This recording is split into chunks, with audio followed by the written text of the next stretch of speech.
सबसे पहला नियम एकादशी व्रत का सबसे पहला नियम है कि आप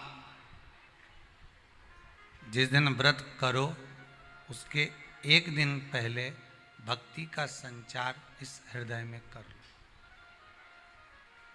भक्ति का संचार इस हृदय में कर लीजिए। जिस दिन आप व्रत करो, जैसे एकादशी का व्रत कर रहे हो तो दशमी के दिन शाम का समय जब आवे, रात्रि जब होने लगे, शाम का समय आवे और रात्रि का आप जब भोजन ग्रहण करो तो उस भोजन में कोई ऐसा पदार्थ ग्रहण मत करिए जिस पदार्थ के कारण आपकी एकादशी बिगड़ जाए।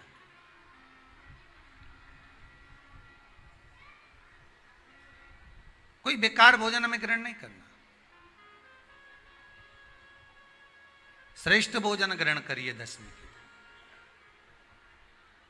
और एकादशी का दूसरा नियम बहुत ध्यान से सुनिएगा। जिस दिन आपकी एकादशी का व्रत हो उस दिन प्रयास करिएगा कि अपने हाथ से किसी भी वृक्ष की कोई पत्ती टूटे ना।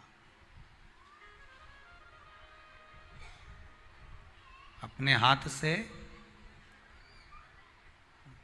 किसी भी वृक्ष की, पौधे की, किसी भी वृक्ष की पत्ती अपने हाथ से ना टूटे। बहुत ध्यान दीजिएगा महाराज।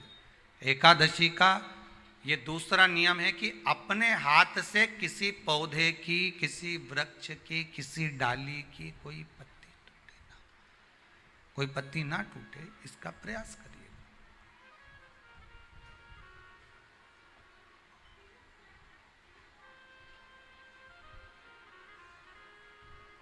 कितना सुंदर व्याख्यान कहा है, कितना सुंदर वर्णन है महाराज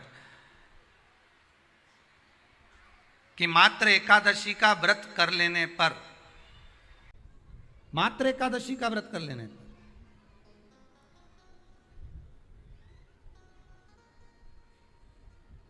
जो पूर्व में किया गया हमारा पाप कर्म है, हमने किसी जीव की हत्या करी है, हमने किसी को कष्ट प्रदान करा है, हमने किसी को अपशब्द कहा है, हमने किसी को ताने दिए, हमने किसी को आड़ा टेढ़ा कहा है, हमने किसी को गालियां दे दी है, मात्र एकादशी का व्रत ही कर लेने पर ये सारे जो दोष हैं वो समाप्त हो जाते हैं।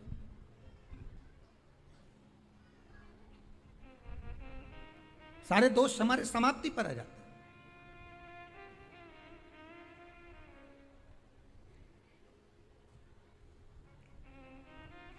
अब एक विचार करिएगा थोड़ा सा अपने मन में, अपने चित्त में, अपनी वृत्ति में एक बात उतारिएगा। एक अपने मन में एक बात को उतार कर रखिएगा कि आप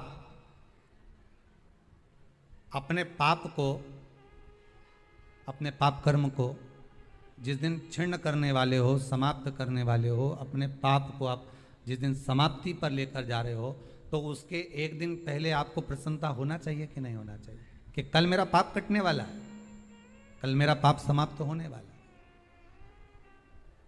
जो मैंने पाप कर्म करा है वो समाप्त होगा, जो मैंने पाप कर्म करा है वो कल समाप्त हो जाएगा। तो एक दिन पहले आपके चेहरे पर प्रसन्नता हो कि ना हो, और चेहरे पर वो प्रसन्नता आपके आना चाहिए कि कल मेरा एकादशी का व्रत है, आज दशमी है, कल एकादशी का व्रत है, तो कल मेरी जब एकादशी का व्रत रहेगा तो मेरा ना जाने कितना कितना पाप, कितना कितना असत्य, कितना कितना झूठ, कितना कितना प्रपंच वो समाप्त हो जाएगा। इसमें मुझे प्रसन्नता हो, इसमें मुझे आनंदता हो।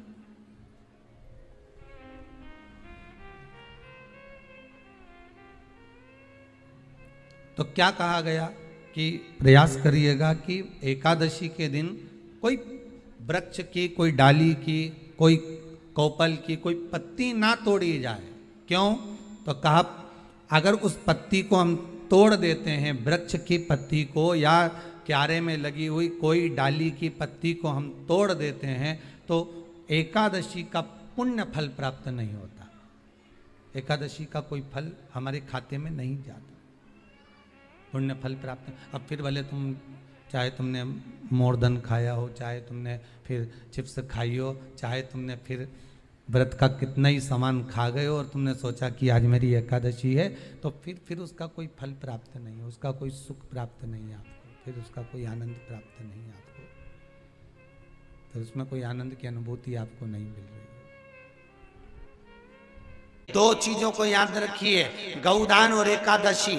श्रीमद् वल्लभाचार्य जी ने मायावत का खंडन करा था जगन्नाथपुरी में, और श्रीमद् वल्लभाचार्य जी ने कहा था एकादशी मरने के बाद मत दो, एकादशी जीते जी दो। कहा था कि नहीं कहा था? जीते जी दान करिए। इसलिए जगदीश में जगन्नाथपुरी में एकादशी उल्टी लटकी हुई है। करें आपने दर्शन? जगदीश में एकादशी को उल्टा लटकाया। क्यों? क्योंकि वल्लभ ने कहा कि एकादशी जीते जी दो। कई पंडितों ने कहते हैं तुम्हारे दादाजी मर गए, जब 12वें का दिन होता है ना तो पंडित जी संकल्प छुड़ाते हैं, देव एकादशी। बड़े बेटे ने 5 दे दी, छोटी बहू ने 3 दे दी, उसने 2 दे दी, उसने 2 दे दी। तो क्या तुम्हारे दादाजी भिखारी थे जो तुम्हारी एकादशियां लेकर जाएंगे? और तुम कौन होते हो दादाजी को एकादशी देने वाले? तुमने कौन सा इतने पुण्य कर लिए जो तुमने एकादशी दे दी? एकादशी के दान की महत्वता श्रीमद् वल्लभाचार्य जी ने कहा कि कोई व्यक्ति अगर खटिया पर सड़ रहा है, पलंग पर तड़प रहा है, हॉस्पिटल में पड़ा हुआ है, तो निवेदन है कि उसको देखने जाओ तो अपनी करी हुई एकादशी में से 2 एकादशी का दान उसको तुरंत दे दो। क्यों? तो जिससे उसको मोक्ष मिल जाए, मरने के बाद नहीं। क्योंकि मरने के बाद तो वो 10वें के दिन, गरुड़ पुराण में लिखा है 10 दिन तक जीवात्मा घर की अटारी पे रहती है। कितने दिन? 10 दिन। 10 दिन के बाद जीवात्मा चली जाती है। कहाँ जाती है? उसको जहां जाना है। 3 दिन में उसको भोग भोगना पड़ता है जीवात्मा को। 3 दिन नरक का भोग भोगती है, उसके बाद स्वर्ग का भोग भोगती है। 18 दिन में ये प्रोसेस पूरी हो जाती है। कितने दिन? 18 दिन। 18 दिन के बाद में उस जीवात्मा को धान के खेत में पटका जाता है। किसके खेत में? धान के, चावल के खेत में। इसलिए कहते हैं एकादशी के दिन चावल मत खाओ। कहते कि नहीं कहते? और क्या कहते हैं? द्वादशी के दिन चावल खाना जरूरी है। एकादशी का पालना करना है तो द्वादशी को चावल का 1 ग्रास खाओ, तब द्वादशी को चावल खाओगे तो एकादशी लगेगी। चावल नहीं खाओगे तो एकादशी नहीं लगेगी। द्वादशी को चावल खाना जरूरी है। क्यों कहते हैं? क्योंकि धान के खेत में जीव को छोड़ा जाता है, उस धान के खेत में, चावल के खेत में जीवात्मा रहती है। उसको चिड़िया खाती है तो चिड़िया के रूप में जन्म लेता है, मनुष्य खाता है तो मनुष्य के रूप में जन्म लेता है। इसलिए एकादशी के दिन चावल नहीं खाया जाता, क्योंकि एकादशी के दिन हम चावल खाएंगे तो जीव हत्या का दोष लग जाएगा। फिर कब खाना है? द्वादशी के दिन। द्वादशी के दिन क्यों खाया जाता है? क्योंकि हम एकादशी के व्रत करे रहते हैं, और पहला घासा जब चावल का खाते हैं तो अपनी करी हुई एकादशी का पुण्य जितने जीव हमारे मुंह में जाते हैं उनको उसका पुण्य मिल जाता है, और उनका फिर जन्म नहीं होता, वो तर जाते हैं, उनको एकादशी का भाग मिल जाता है। इसलिए कहते हैं एकादशी को चावल मत खाओ, पर द्वादशी को